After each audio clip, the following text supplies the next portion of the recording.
لروجي سي آبدا ساعت 4 ئێوارە ئێمە لە سەجادەی گشتی هەولێر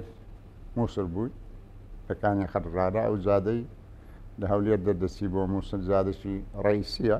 بە کەرەکی یاسیناغای تێدەپەڕی ساعت 4 ئێوارەی ڕۆژی 30 مانگ مامۆستا سەعەد خەبەرمان لۆ هات ڕێی هەولێر کەلک داخرا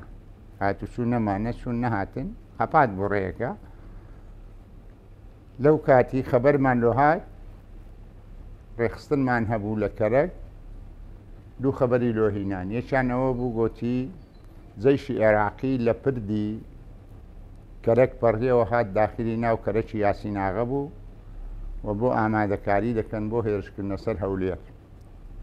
و گۆتیان مامۆستا سەعەد عەبدوڵڵاش مە ئەو کاتی پێم وایە مەسوولی لقی هەولێر بوو گەویشتە کەرەک بۆ پێشوازیکردنی قائیدی عەمەلیاتی دەست بە سەرداگرتنی هەولێر لە کەلەکی یاسیناغا قاعیدی جەیشی عێراقی لەوێ لە مەقەڕی ناوچە لەگەر مامۆستا سەعەد کۆبنەوە و پیلانی کۆبوونەوە و پیلانەکەیان دەستی پێکرد ئەو ڕۆژە هەمان سەرچاوەیەکی ترمان لە گوندی لاجان بۆمان هات گوتیان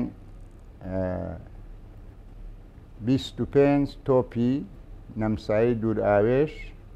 لە لاجان ڕەبت کرایە بۆ هەولێر بۆ لێدانی ئێوە وەجێیشێکی زۆریش